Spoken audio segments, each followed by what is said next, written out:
Hey, welcome to the show, Total Financial Solutions, Safer Money Hour. Arif, Halaby, and Jeff Girard. We're talking about your family's finances, of course, getting out of debt, managing money, planning for the future.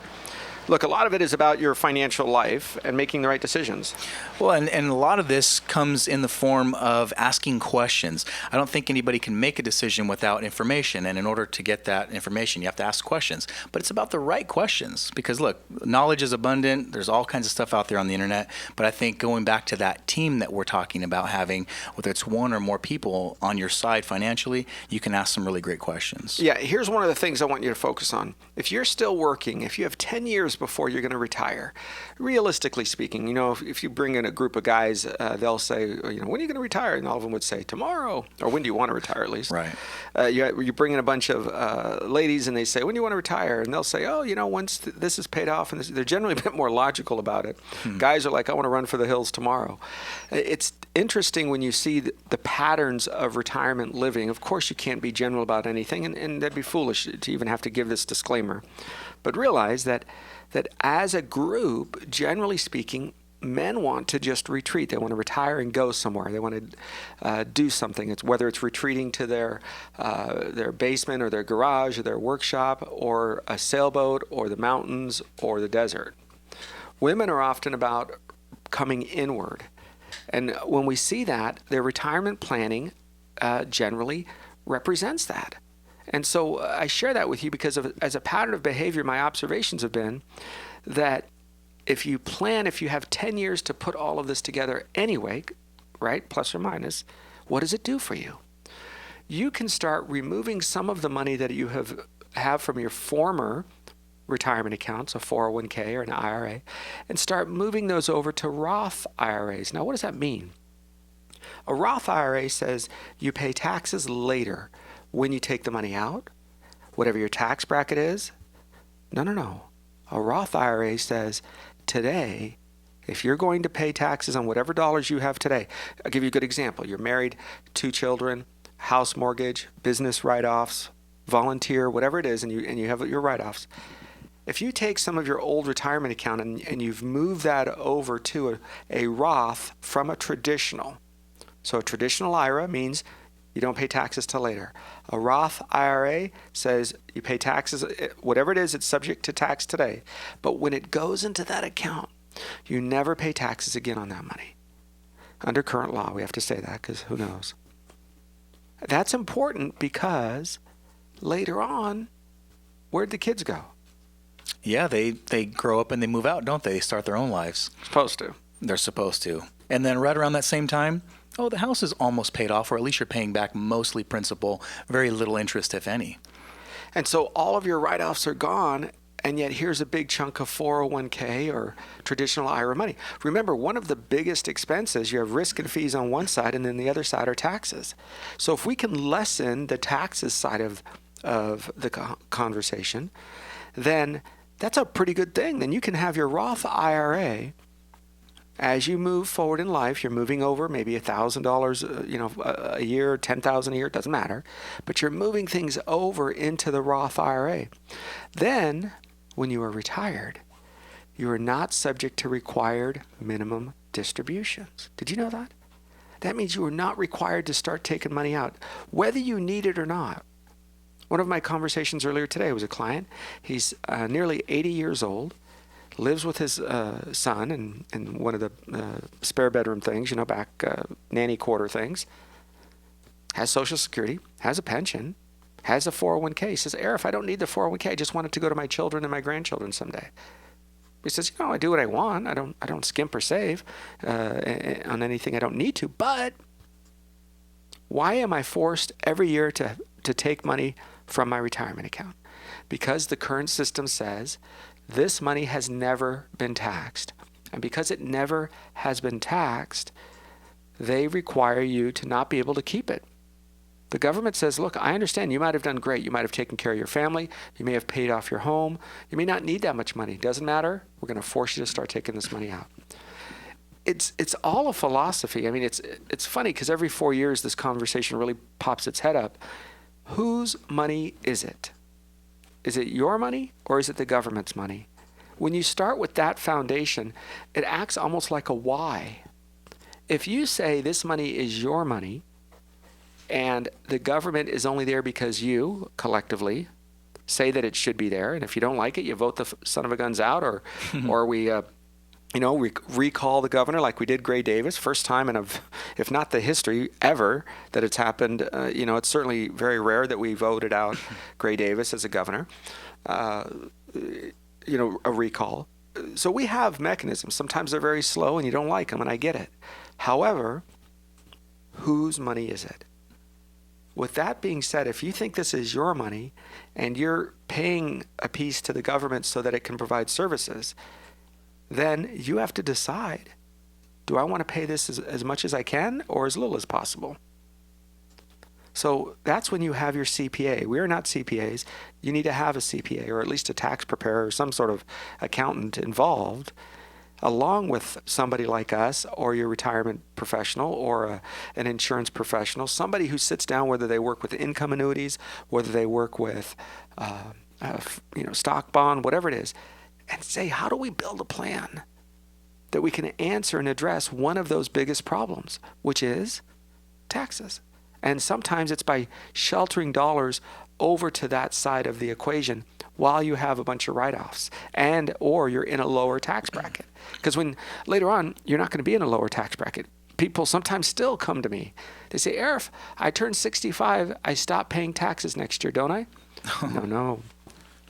Under the Bill Clinton administration, with Newt Gingrich as a Republican Congress leader, they came up with this plan that said, yes, before you weren't paying Social Security taxes on your Social Security, but today you now do. And they made up that plan in the mid-'90s or the late '90s, and you're stuck. Today you have to pay taxes on, most of you, some of you, on your Social Security. So does it seem right? I don't know. You already pay taxes on it once. I guess you have to pay taxes on it again. And wasn't it a tax to begin with? That's how it got in there? Amazing, isn't it? What sideways and backwards logic. So if you can plan and prepare to protect your family's assets as best you can, then that's part of what we're here for. Well, and I've seen a case example of someone that has been punished in a way, I mean, I don't know how else to put it, for saving too much money. They put all of their money in a pre-tax account for the 30 or 40 years they were working, amassed a very large sum of money, and then didn't realize that they were going to be forced to take that out at age 70. Still working, has a few part-time jobs, very active, plans on living, for another 50 years at the least. And now says, I have to take this money out. I don't need any of it. And time and again, we're seeing that that's what's happening because they didn't address it 10, 15, 20 years before retirement. So a lot of this really just comes in the form of you knowing what's out there and thinking that you may only have one choice in your 401k. We're talking about the Roth IRA and some of these Roth conversions. You may very well have a Roth option at your 401k, at your 403b, and we've even seen them on your 457 or deferred comp. So check with your employer, with your human resources. You might be able to say, look, working with my CPA, my team, my financial team, I don't need as many write-offs this year. So putting more money into a pre-tax account, I don't know how much more that's going to benefit me. Great, I don't pay tax on that money, but I might not get the same benefit 20 years from now. So this year might be the year that you go into a Roth contribution. And now you don't get the tax write-off today. You get taxed on the money first, then it goes into the Roth, but you'll never pay tax on that money again in retirement. So you just have to kind of look at it from the standpoint of there's a little bit of management, and you have to see if it makes sense for you to continue on that same path every year or if it makes sense to switch it up every now and again. Otherwise, you can always do that little conversion once in a while. Every year, you can take a little bit from the pre-tax, move it over to the post, and you basically get out of the government's pocket with every dollar that you do that with. And this is important for those of you that want to stay in California when you retire. Did you hear what I said? A lot of you, you're not planning on staying in California. That's part of life. It's what we can do in the United States. It's what forces states to have better educational systems, to be more profitable, to be run more appropriately, fiscally speaking. And people migrate. You can go from east to west coast, north to south. People do that. But for those of you that say, you know what, I'm staying in California. This is where my children are. I like the weather. This is where my home is. I don't know any other place. then you have to be planning for catastrophic types of levels of taxes. There's a new tax that they're proposing again in 7 or 8 weeks. It's another for what I think is one of the best community colleges probably in the nation, no question about it. It is not mutually exclusive to have one of the best colleges in the world and to say, well, I recognize that, one of the best run, one of the best organized. But are we supposed to pay more in taxes now on the third go-around, on a third bond measure? You have to ask yourself that. You know, I love the college. But can I still love College of the Canyons and think that maybe, just maybe, we should get our last 2 credit cards paid off before we take out another one? I don't know. Maybe that's, oh, Arif, you're a rebel and now people aren't going to like you. Okay. 1 + 1 is 2, whether you like me or whether you don't. 5 + 5 is 10, whether you think I'm... folks, do you think for just a second? California is upside down. There is more tax pressure on everybody, especially if you live in Santa Clarita, because the property values are higher, which means our taxes are higher. Our property taxes are much, much higher. Thousands of dollars a year more than just somebody 20 miles away, 30 miles away. So you're now telling those folks that you're going to pay even more in taxes, and don't worry because it's for a good cause. Look, I get it. But you have to share the wealth. Why are we giving pay raises to staff and then we're going to the students and we're saying, sorry, you can't get any classes, they're full. And then we're going to the citizens who may not ever have a student ever even stop by and visit the college. Maybe maybe 80% of the community has never even walked on the campus. I don't know what the numbers are. And yet you're telling them you have to pay so that staff, I love staff, their clients, their friends, executive staff, the top 15 are what, $3.5 million in pay? Shh, don't tell anybody. It's public information, but we're just going to pretend like it doesn't exist. Hundreds of thousands of dollars a month. Not in everybody. Not in everybody. The top 15, top 20. It's a lot of money, you guys.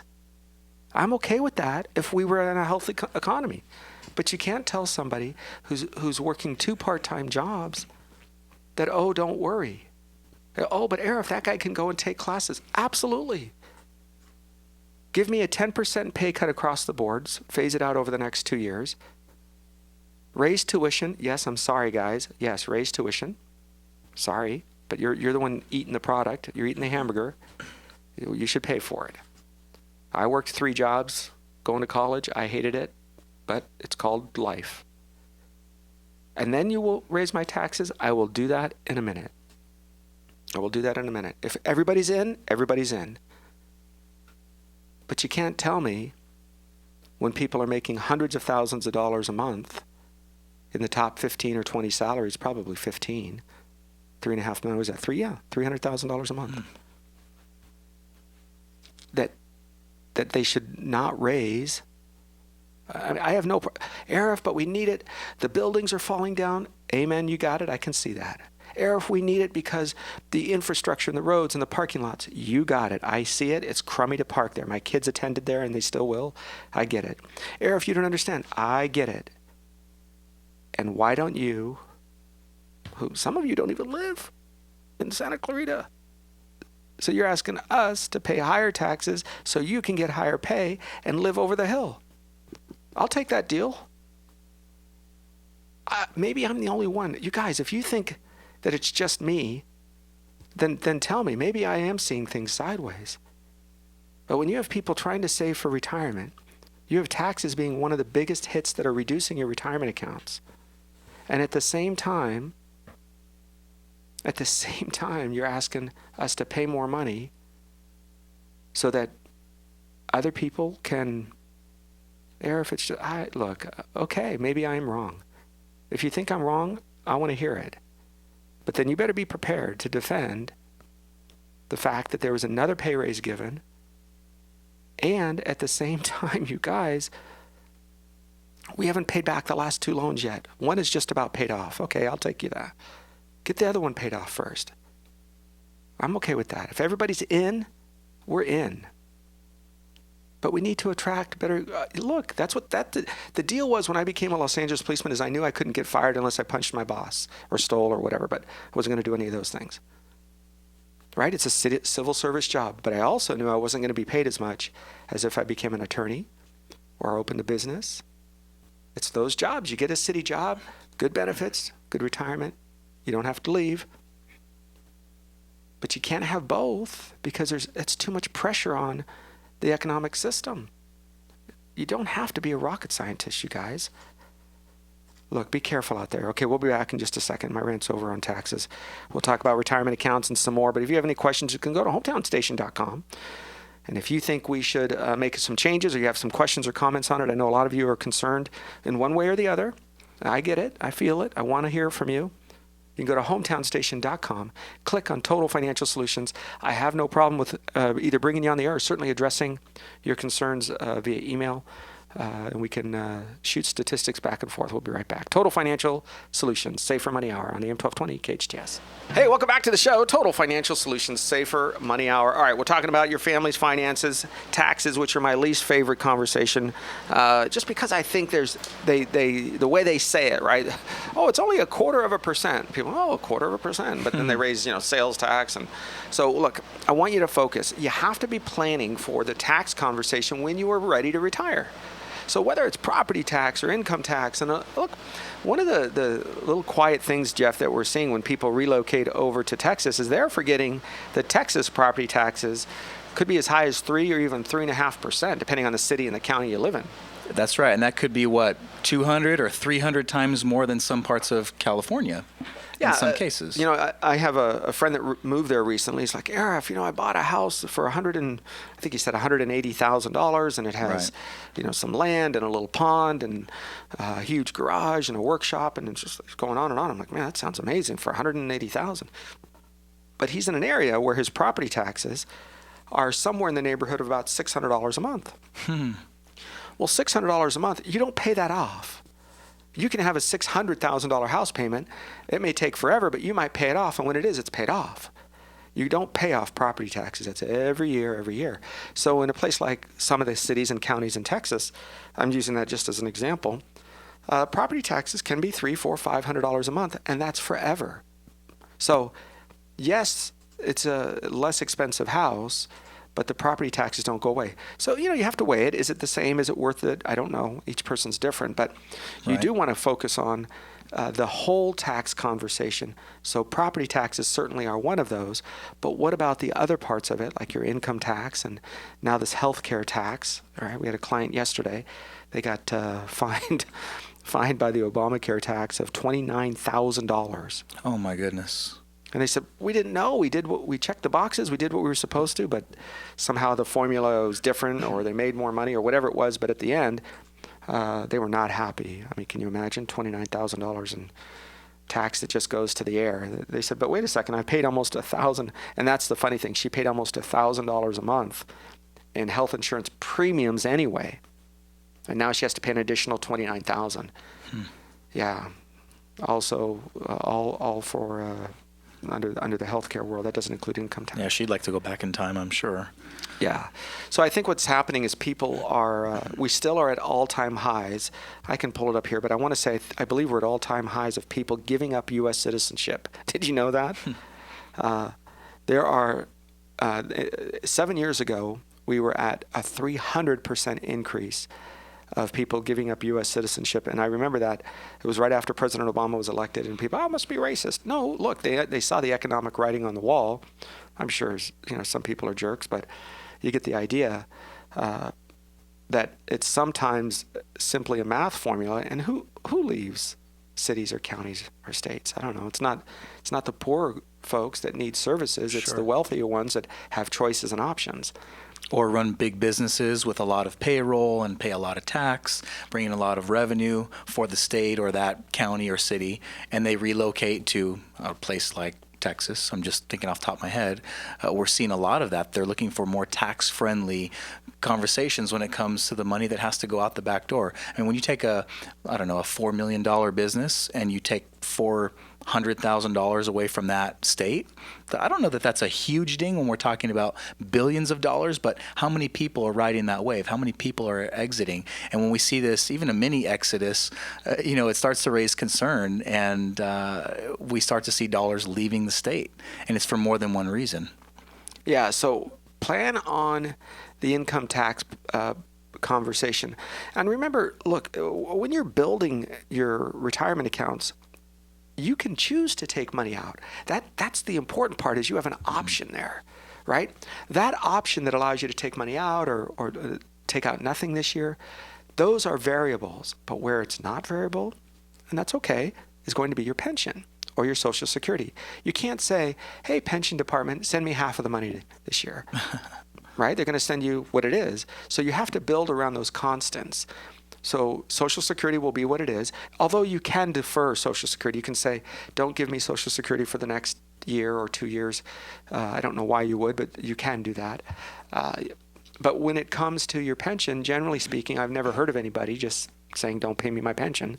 People will take it and they'll donate it if that's, if they don't need it or want to give it away. But I don't see too many folks going, hey, keep my pension. So you have your pension, if you have one, Social Security, those are coming in no matter what. So watch that next tax bracket. Check with your CPA or your tax preparer and say, where am I? Should I start pulling money out? How much should I take out to keep me from going into that next bracket so that my taxes are a little lower?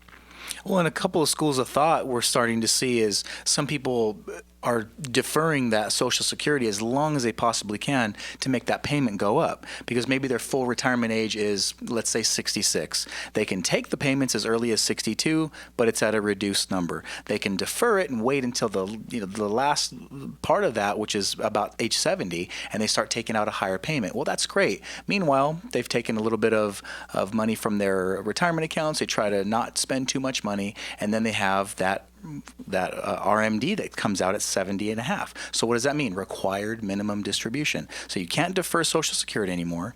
The government says you have to start taking money out of your retirement accounts. So that's when people start to see that age 70, how do you do any tax planning in your life or your retirement life at that point? You have very few options. So what some people are doing is deferring their Social Security so that it goes up. Now I'm just saying this is what we're seeing in some cases. This is not a recommendation, but it is a strategy some people use, where they're spending down some of their taxable dollars. They're keeping their savings, of course, and their monies that are not retirement related, but they just have a bucket of dollars maybe on the side for emergencies. And then they defer that Social Security to make that payment go up. So they're reducing some of their tax liability because the taxable dollars are less by the time they reach age 70, and their Social Security payment has gone up. So that's worked for a few people, but again, it goes back to you having that conversation with your team. And I think that's the most important part of it. And here's part of what we look at in the big scheme of things. You and your spouse need to spend your money. I don't want you guys to keep it. You might say, wait, I thought you were a financial guy. Yeah, look, the goal is for you to live. It's for you to provide. I think I have a moral responsibility to make sure my kids are clothed, they're healthy, as far as food and health care and all of that. I also think that I have to provide a roof over their head up to a certain age, everything, food, shelter, clothing. But my job in the long run is to provide and to give an education, right? Sometimes formal, sometimes informal. It's to allow them an opportunity to learn. It is not in any of this conversation, even if I keep going to say, and to give my kids $1 million when I die. That's crazy. No. There's no emotional attachment to money when it's inherited, except the death of the loved one, not the earnings or the value of the dollars for the work that was required to obtain it. You follow me? Let me try again. The value of the money for an inheritance is not associated with the value or the hard work that was given to obtain the money or the knowledge. Maybe it wasn't a lot of, quote, work, but it was a good business deal or a right investment. Well, that took some involvement. So what happens when the grief is associated with the money is spent to assuage guilt, not to enjoy. So if there's guilt now associated with money, they just spend it. It's just like going to an all-you-can-eat buffet. Take a look at the plates of people when you go to an all-you-can-eat buffet versus a place where they're spending $20 or $30 a plate. It's a lot different, right? So I think there's a value associated when people earn the money. Now, does that mean I'm not going to give my children anything? Of course not. Well, my goal is to leave them something. But it's not to leave them something so that the last 10 years of my life I can live in a trailer in the middle of the desert and not enjoy life and drive an old beat-up car and, have old ratty clothes. Forget that. The idea is to still have a life. Well, we see too many people not spend money, and they have a lower standard of living in some cases, or they have all of their needs met, but they don't do anything that they want to do, like travel, take a cruise because they've never done that, or you take the family somewhere on a special vacation and do some of the things that are more experience-oriented because they're so concerned with and more concerned with leaving some money behind. We've talked about this in other shows. There are certain ways you can leave money to your family without leaving them a bucket of dollars that they're probably not going to value as you did. The second part is they're going to pay tax on that and probably give, a third to maybe sometimes half of that money that you're leaving them is going to go to taxes potentially. And then the third thing is, there's that kind of yucky feeling of what do I do with it? What can I spend it on? Some people give that money away. They spend it frivolously because they don't know what to do with it. So many times we've seen people come in and they have an inheritance and you think, wow, their problems are solved with this big bucket of dollars, and they break down in tears because they don't know what they should do. They didn't have a set of rules or permissions that go along with it. There might be a living trust. There might be a set of documents left behind that says, we hope you pay off your house. We hope you put little Susie in college and do this, that, and the other, and buy yourself a nice dress. Okay, great. And then what do I do with the other $500,000? It doesn't come with the instructions that we think it does. So, I caution you to not spend your last 10 years or 20 years of your life not spending your money thinking that your kids are going to do the right thing with it. It's not what we've really seen. Here's a good number. We were talking about people renouncing U.S. citizenship. CNN Money reports, and this is as of a date of about 2 months ago, so February 2016. So it's not me, it's not some right-wing anything. From 2008 to 2015, there's an 1,800% increase in people giving up citizenship. 18 times. That's an 1,800%. For what reasons? Obviously various ones. I'm sure some economic and other reasons all through the system, but the numbers are significant. So when I'm telling you that there's a tax burden coming down the system, if we don't reform that, then fewer people are going to be paying more taxes in order to sustain this machine that doesn't seem to end, and that's going to be difficult.